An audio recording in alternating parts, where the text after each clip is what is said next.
तो एक समय था जब एनिमेटेड मूवीज बना करती थी भगवान के ऊपर, जैसे बाल हनुमान, लिटिल कृष्णा, बाल गणेश और बेसिक फोकलोर्स के ऊपर कई सारी मूवीज बना करती थी। और कुछ तो हिस्टोरिकल इवेंट्स पे भी, जैसे महाभारत के ऊपर हमने अर्जुन द वॉरियर प्रिंस और कई सारी महाभारत की मूवीज जो कि कुछ तो काफी बड़े लेवल पे भी बनाई गई थी, जिनमें कुछ फिल्म स्टार्स ने भी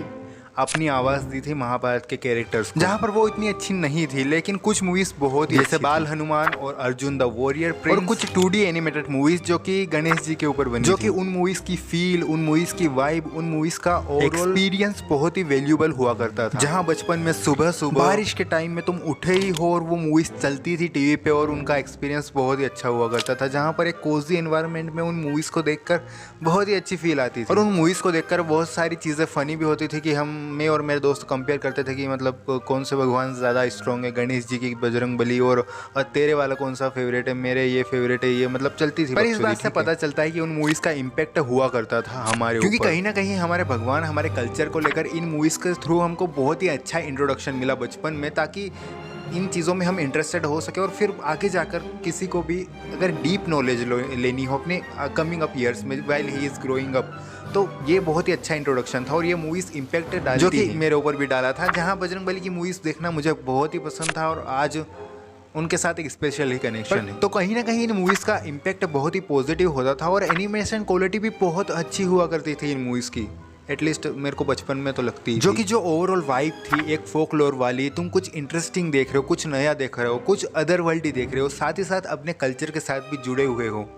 एक अलग ही दुनिया एक्सप्लोर कर रहे हो जो कि तुम्हारी ही है, जो तुम्हें बिलोंग करती है, जो तुम्हारा है, तुम्हारा कल्चर है, तुम्हारी रूट्स हैं, तुम्हारी अपनी फोकलोर कहानियाँ हैं, तुम्हारी माइथोलॉजी है, हिस्ट्री है, और ये मूवीज़ बहुत ही अच्छे से डिपिक्ट करती है और कहीं ना कहीं तुम्हें उन चीज़ों में अच्छा खासा इंटरेस्ट दिला देती हैं और तुम फैन बन जाते हो उन चीज़ों, जो कि हाँ अगर कोई पूछे तुमसे कि हाँ जेनज़ियों का बचपन तो बहुत ही ऐसे निकला होगा नॉर्मल में, या फिर इनके पास तो कुछ होगा ही नहीं ऐसा, तो ये मूवीज़ उठा के दिखा कि आधे बूढ़ो हमने हमारे बचपन में ये मूवीज़ देखी है, दिख रही है, ये था हमारा बचपन। जहाँ इस तरह की मूवीज़ मेरे लिए स्पेशल इसीलिए है क्योंकि इस तरह की मूवीज़ देखना मुझे पसंद था बचपन में। बाल गणेश, बाल हनुमान, ओ माई नहीं वो गलत, ठीक है वो एक मूवी थी जो रामायण को हनुमान जी के पर्सपेक्टिव से दिखाती है, वो मूवी मुझे बहुत पसंद आई थी और इनका एक्सपीरियंस अलग ही हुआ करता था, मतलब इनकी दुनिया में आप खो से जाते थे, जहाँ तुम अपने आसपास चलने वाली सारी चीज़ें भूल जाते थे कि कौन अपने सिर के बाल गिन रहा है, कौन उल्टा नाच रहा है, ठीक है, कौन गधा भिंडी के साथ आलू खा रहा है, ये सारी चीज़ें भूल जाते थे और उस दुनिया में इमर्स हो जाते थे पूरी तरह से। चाहे कर लो बात अर्जुन द वॉरियर प्रिंस की, रामायण की कुछ मूवीज़ की, हनुमान जी की मूवीज़ की, या फिर गणेश जी की जो बाल गणेश मूवीज़ आया करती थी उनकी, या फिर कृष्ण भगवान के ऊपर जो मूवीज़ आती थी। लेकिन तुमने एक बात नोटिस करी होगी कि क्या भिंडी के साथ नहीं, वो नहीं यार, कि अब ये मूवीज़ नहीं बनती पिछले कुछ टाइम से, या फिर कहूँ बहुत टाइम से ये मूवीज़ बनना बंद ही हो गई है, मतलब दिखती ही नहीं है भाई, रेगिस्तान में पानी दिखने के बराबर हो गई है आजकल तो। जिनके अगर मैं कारण की बात करूँ तो वही है कि लोग एनिमेशन मूवीज़, कार्टून मूवीज़ को बच्चों की मूवीज़ ही समझते हैं, लोग देखने नहीं जाते हैं थिएटर में, जिससे वो पैसे नहीं कमा पाती और पैसा इज़ एवरीथिंग, इसलिए वो बनती। जहाँ तुमने अगर वॉइस एक्टिंग परफेक्ट कर ली, एनिमेशन परफेक्ट कर लिया और ओवरऑल मूवी की क्वालिटी भी बढ़िया कर दी और एक अच्छी एनिमेटेड मूवी बना भी दी, तो हमारे यहाँ के गधों की मेंटेलिटी वैसी ही है कि एनिमेटेड मूवीज़ तो बच्चों की मूवीज़ होती है, अरे तो बच्चों को दिखाने ले जाओ, साला टीचर्स को दे देंगे कि आपका ही बच्चा समझो, चाहे कूट दो, माँ गांड तोड़ दो इसकी, पर पिक्चर दिखाने नहीं ले जाएंगे, ठीक है, वो एंजॉय कर लेगा ना बच्चा उधर, तो मतलब मज़ा आ जाएगा उसको, वो कैसे, नहीं बिल्कुल भी नहीं बच्चों की, हाँ ये मेरे को समझ में नहीं आता यार, मतलब मेरे ठीक है, मेरे मम्मी पापा भी 10 बजे के बाद पावर रेंजर्स नहीं देखने देते थे मेरे को, पर मैंने बोला पापा पढ़ाई करनी है तो 12 बजे तक जाके के पढ़ाई कर बेटा, कोई दिक्कत नहीं, वो फिर वहाँ पर नींद बर्बाद नहीं हो रही, गजब है यार, ठीक है अभी ये तो अलग ही दुखड़ा रो रहा हूँ, बट द पॉइंट इज़ कि ये इस तरह की मूवीज़ पैसा कमा नहीं रही हैं, और कमा नहीं रही है तो फ्री में तो कोई बनाने वाला है नहीं, मतलब पैसे तो खतरनाक लगते हैं इसी मूवीज़ में, इसीलिए ये मूवीज़ अब बनना बंद हो गई हैं। लेकिन मैं ये बात कर क्यों रहा हूँ, तो वो इसलिए क्योंकि अभी हाल ही में होम्बले फिल्म्स के बैनर के अंडर एक एनिमेटेड मूवी आई है जिसका नाम है महाअवतार नरसिम्हा, और इन्होंने KGF भी बनाई थी, तो एक इतनी बड़ी मूवी देने के बाद एक एनिमेटेड मूवी के ऊपर पैसा लगा के उसे बनाना, जहाँ पर घंटा कोई एनिमेटेड मूवीज आजकल बना नहीं रहा है, मतलब रेगिस्तान में सुई ढूंढने के बराबर हो जा रही हैं, तो it is a big risk है, उन्होंने काफी बड़ा रिस्क ले लिया है इस मूवी को बनाकर रिलीज कर, लेकिन KGF जैसी मूवी के ऊपर पैसा लगाने के बाद, मतलब इतनी बड़ी मूवी देने के बाद एक एनिमेटेड मूवी के ऊपर पैसे लगाना और एक ट्राई देना इंडियन एनिमेशन इंडस्ट्री को फिर से रिवाइव करने के लिए, इट्स रियली अनकमेंडेबल। जिसके लिए बल्ले बल्ले आई मीन क्या होम बले फिल्म्स की जितनी तारीफ करो, मतलब भर भर के तारीफ करो उतनी। तो ये तो हो गया मूवी को बनाने का लेकर उन्होंने जो भी एफर्ट्स डाले हैं उसको लेकर, लेकिन असल में मूवी कैसी है? जहाँ पर मूवी की हल्की फुल्की कहानी से शुरू करूँ, जो कि सबको ही पता है क्योंकि इसके अंदर हमें हिरण्यकश्यप की कहानी दिखाई गई, जिसमें हमें इसके अंदर हिरण्यकश्यप और प्रहलाद जी की कहानी दिखाई जाती है, जहाँ हमें पता है कि हिरण्यकश्यप बहुत ही पापी राक्षस था, मतलब गंदा वाला, ठीक है, और प्रहलाद जी उनके पुत्र थे जो कि श्री हरि विष्णु के परम भक्त थे, जिस वजह से ये बात हिरण्यकश्यप को पसंद नहीं आती है और वो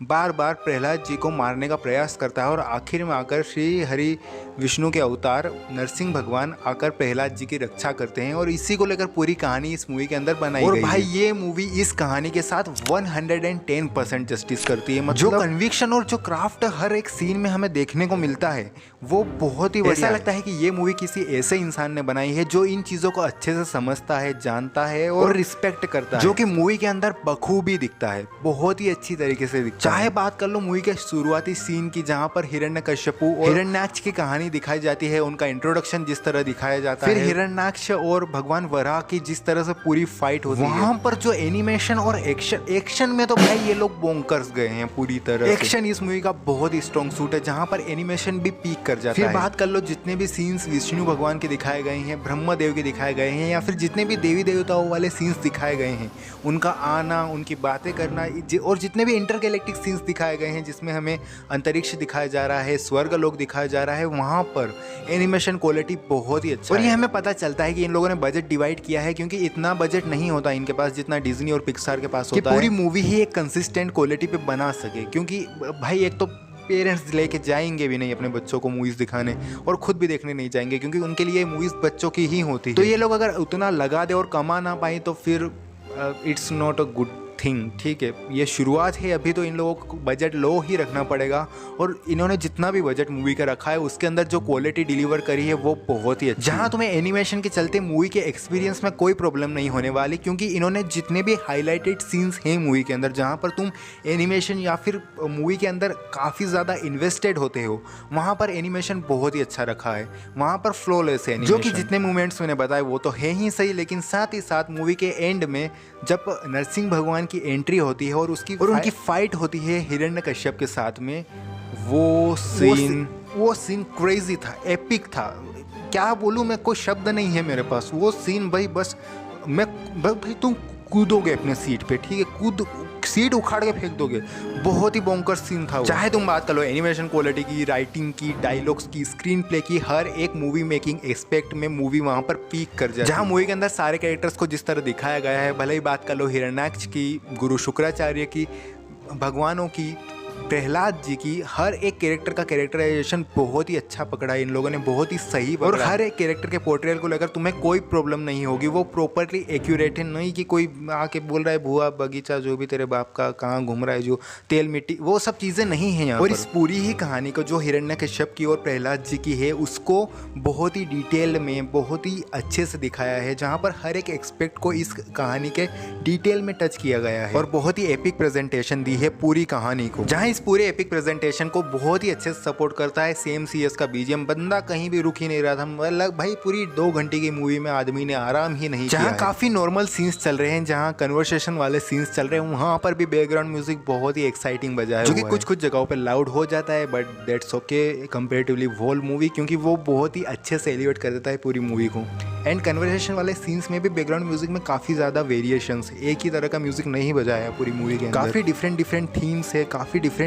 तरह का बैकग्राउंड म्यूजिक है और वो सारे सीन्स में बहुत ही अच्छे से सूट करता है और इवन एलिवेट करता है। तो ओवरऑल मूवी बहुत ही बढ़िया है। और हाँ, कुछ कमियां हैं जैसे कि एनिमेशन क्वालिटी, लेकिन हमें पता है कि बजट कट डाउन करना पड़ता है, उतना बजट नहीं है, लेकिन फिर भी ये बहुत ही अच्छा ट्राई था, मतलब सक्सेसफुली हो गए वो लोग। पर अगर तुम कमियां निकालने बैठोगे तो फिर मूवी का एक्सपीरियंस नहीं ले पाओगे, और आई थिंक मूवी देखने के बाद कोई कमियां निकाल ही नहीं सकता, क्योंकि मूवी के जो हाई मोमेंट्स है वो इतना ज़्यादा हिट करते हैं कि कोई सोच ही नहीं सकता उनकी कमियों के बारे में, जो कि मेरे भी ध्यान में नहीं आ रही है। बाकी अगर तुम्हें वो पुराना एरा जो कि एनिमेटेड मूवीज़ को लेकर हुआ करता था, जो तुमने अपने बचपन में देखी होंगी, अगर उसको फिर से रीलिव करना है तो this is the perfect movie. और अगर तुम्हें एक अच्छी एनिमेटेड मूवी देखना है जो हमारे भगवानों के ऊपर बेस्ड हो तो then it is also the perfect movie. और अगर तुम्हें एक अच्छी मूवी देखना है तो yes it is a perfect. और अगर तुम्हें लग रहा है कि मैं मूवी को बेच रहा हूँ तो भाई हाँ बेच रहा हूँ मैं, क्योंकि मैं बिक गया हूँ इसके एक्सपीरियंस के थ्रू। इतना अच्छा एक्सपीरियंस मिला है मुझे मूवी को लेकर कि मैं हंसता हुआ आया हूँ भाई घर, क्योंकि मूवी के कुछ सीन्स तो लिटरली मुझे भुला दे रहे थे कि मैं थिएटर में बैठा हूँ। काफ़ी टाइम बाद एक इतना अच्छा डिवोशनल पीक थिएटर एक्सपीरियंस मिला है। तो भिंडी और अल्लू के बारे में सोचना बंद करो और ये मूवी जाके देखो, क्योंकि इंडिया की एनिमेशन इंडस्ट्री का रिवाइवल अब इसी मूवी के बॉक्स ऑफिस कलेक्शन के ऊपर डिपेंड करेगा। बाकी वीडियो अच्छी लगी तो वीडियो को लाइक कर देना, अपने दोस्तों के साथ शेयर कर देना ताकि तुम भी उसके साथ ये मूवी देखने जा सको। एंड सब्सक्राइब कर देना चैनल को, नहीं तो सपने में रात को आदमी मंजू लेकर आ जाएगा। बाकी मैं मिलता हूँ आपसे अगली वीडियो में, तब तक लिए बाय।